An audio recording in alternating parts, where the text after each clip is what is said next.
ones, day ones, no time for fake ones. Got me, I got you, all dreams they come true. Stay down till the end, need me, I need them. Whole team gon' make ends, no time for fake friends. Too many people be calling my phone, but I never be picking it up. Got everyone that I need in my circle, I never be going and switching it up. Rocking with the people who gon' follow me when I never thought it would've happened and I never got love. Now they wanna piggyback on everything I... Bonsoir à tous et à toutes et bienvenue sur Martial Audio. Alors je sais que ça fait pas mal un bout de temps, je sais que ça fait un bout de temps que j'ai pu publier de vidéos. Dans cette vidéo on va continuer avec la série de tutos voilà, qu'on a initié depuis quelques mois maintenant. La dernière fois on a vu comment structurer notre application de façon à la rendre beaucoup plus scalable. Donc on va continuer. Ceci est l'épisode 4, donc je vous invite à regarder la vidéo jusqu'à la fin parce qu'il y aura assez voilà, de contenu aujourd'hui. En passant, je remercie tous les abonnés qui se sont abonnés à la chaîne récemment, tous les nouveaux. Merci, et merci également pour tous ceux qui m'écrivent pour solliciter mon aide. C'est pas toujours évident de devoir répondre à tout le monde parce que j'ai aussi des activités voilà, personnelles à côté. Mais je continuerai à donner le maximum pour pouvoir vous apporter mon soutien et surtout les amis, ne jamais abandonner. Voilà. Donc, on va rapidement commencer. Donc, on va essayer de rappeler ce qu'on a fait la dernière fois brièvement. On avait structuré notre application en deux fonctionnalités. La fonctionnalité d'authentification que voici et la fonctionnalité de librairie. Alors, également, on avait un dossier de configuration dans lequel on avait trois types de fichiers. La configuration pour l'environnement de développement, de production et de test. Ici, ce dossier que vous voyez là, c'est le dossier de mon environnement virtuel dans lequel j'ai installé les différentes dépendances voilà, de mon application. Voilà, donc si vous voulez le faire, si vous voulez faire pareil, vous devez faire pip install-r requirements et il devrait en temps normal installer toutes les dépendances que requiert notre application. Moi je ne vais pas le faire parce que je l'ai déjà fait. Donc voilà, comme vous pouvez voir ici, ce sont les dépendances de mon application. Donc aujourd'hui, on va essayer d'aller un tout petit peu en avant. On va voir comment installer nos différentes tables dans notre base de données avec cette nouvelle architecture. On va commencer par quoi? Donc si on va ici dans le dossier init, on voit très bien là, si on va réduire ça un tout petit peu comme ça, on voit ici dans ce fichier, on a créé notre fonction pritable dans laquelle je ne vais pas revenir là-dessus, hein, donc pour ceux qui n'ont pas suivi les vidéos précédentes, allez les regarder, je vous en prie. Donc ici, brièvement, on a l'instance de l'ORM qui s'appelle SQL Alchemy. On a la fonction qui va nous, voilà, en quelque sorte créer l'instance de notre application en y passant les différentes configurations, en initialisant notre application également avec l'instance de la base de données, en utilisant également le blueprint library qu'on avait défini dans ce dossier. Library, comme vous pouvez le voir ici, on avait défini le blueprint library de notre application. Alors, ce qu'on va faire maintenant, en réalité, aujourd'hui, c'est que je vais entrer dans mon module library et je vais créer en fait un nouveau fichier ici que je vais appeler models. Voilà. Donc dans ce nouveau fichier, qu'est-ce que je m'en vais faire? Je vais disons ici créer le modèle de mon application pour la fonctionnalité de library, c'est-à-dire toutes les tables qui concernent la fonctionnalité library seront voilà, stockées dans ce fichier models. Donc je vais faire rapidement ici un split pour que vous ayez une image un peu plus claire. Voilà, donc c'est plus correct ici. Donc ici, je vais importer d'abord l'instance de la base de données. Donc je fais from application.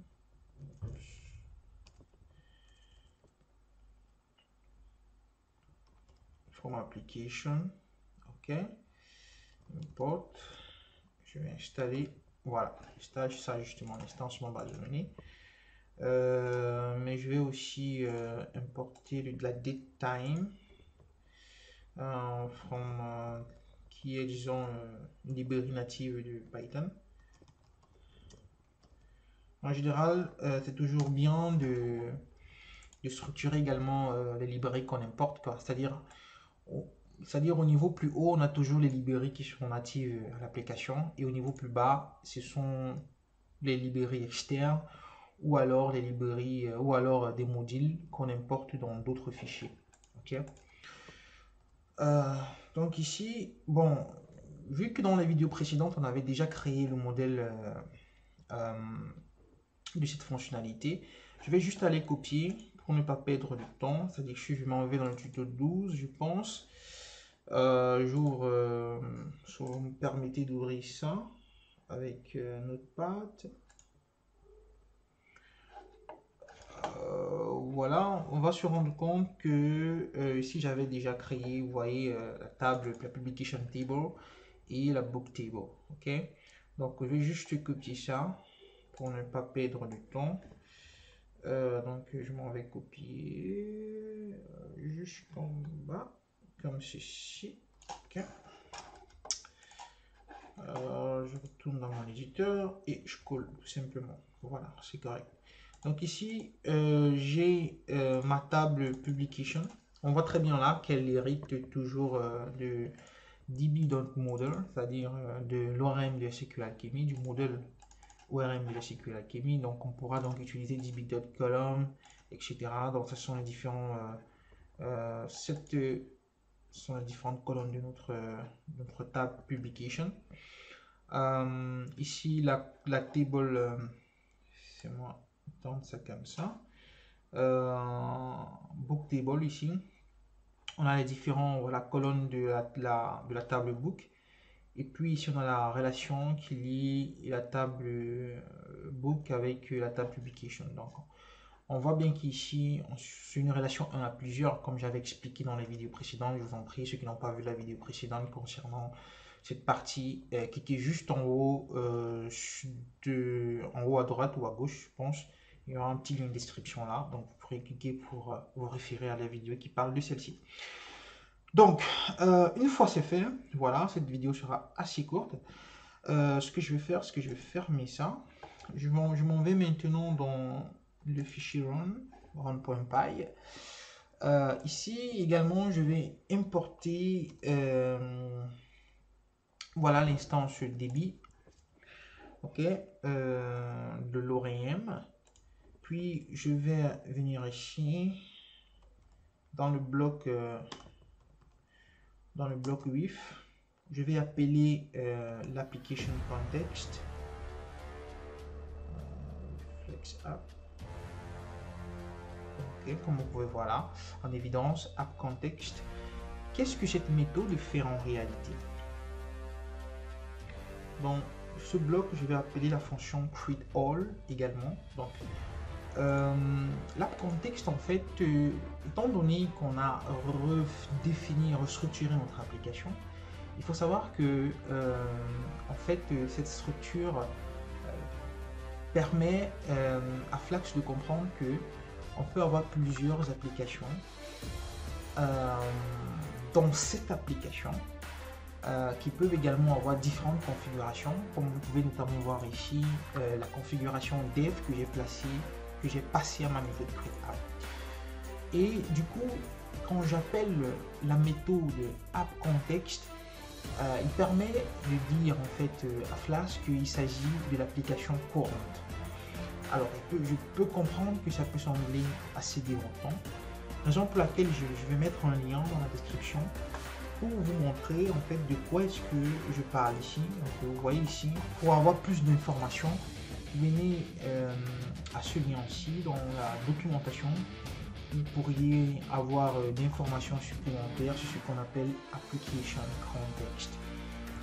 Donc en fait, il va tout simplement permettre de dire à Flash, écoute, ça c'est, je vais me refaire à l'application courante. Ok. Et puis dans ce bloc, je vais passer la méthode createAll.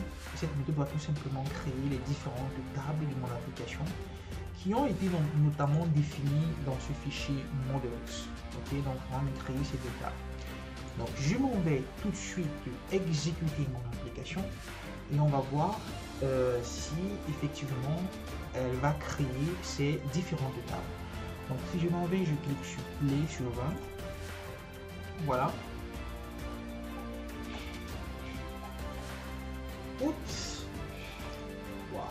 Alors j'ai une erreur. Très intéressant. Module found, module name psycho. Donc il n'arrive pas à trouver ce module ou cette librairie ou cette dépendance, peu importe comment vous l'appelez. En fait, c'est une librairie qui correspond à la base de données PostgreSQL. Bon, apparemment, je ne l'ai pas installé. Donc, si je fais... alors, faisons comme ceci, les amis. On va aller dans le terminal. On va faire pip install. Je pensais l'avoir installé. Apparemment, non. Et on va voir ce qui va se passer là tout de suite. Oups, ok. Voilà. Donc, toutes mes dépendances ont été installées effectivement. Mais il manque la librairie. On va voir notamment pip install.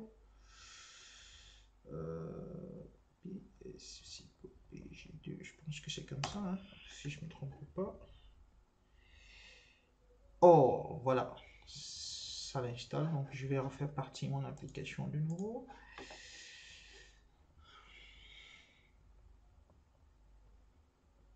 Oups, encore une erreur les amis. Qu'est-ce qui se passe là? Password Authentication Fail for User Postgres. Donc si je m'en vais dans mon fichier de configuration dev, voilà. Apparemment, oups, effectivement mon mot de passe ne s'appelait pas example. Donc il s'agit de mon mot de passe pour accéder à ma base de données, c'est Postgres. Ok, maintenant je pense qu'il devrait fonctionner. Donc c'est aussi bien lorsque on travaille comme ça, vous voyez un peu les erreurs qui peuvent survenir. Donc ça vous permet aussi de pouvoir affronter également ce même type d'erreur si ça devrait arriver de votre côté. Alors c'est tout pour cette vidéo les amis. Donc en réalité, je pense qu'au moment où on commencera à insérer des informations dans notre base de données, on pourra voir nos différentes tables s'afficher. Donc c'est tout pour cette vidéo. Elle était assez courte. Parce que je ne veux pas trop vous surcharger avec de nouveaux concepts. On va y aller pas à pas. Donc si cette vidéo vous a plu, comme d'habitude, partagez-la autour de vous, aimez-la, laissez-moi quelques... Day ones, no time for fake ones. Got me, I got you. All dreams they come true. Stay down till the end. Need me, I need them. Whole team gon' make M's. No time for fake friends. Too many people be calling my phone, but I never be picking it up. Got everyone that I need in my circle. I never be going and switching it up. Rocking with the people who been following me when I never thought it would have happened, and I never got love. Now they wanna piggyback on everything I got. I never knew one from the bottom, but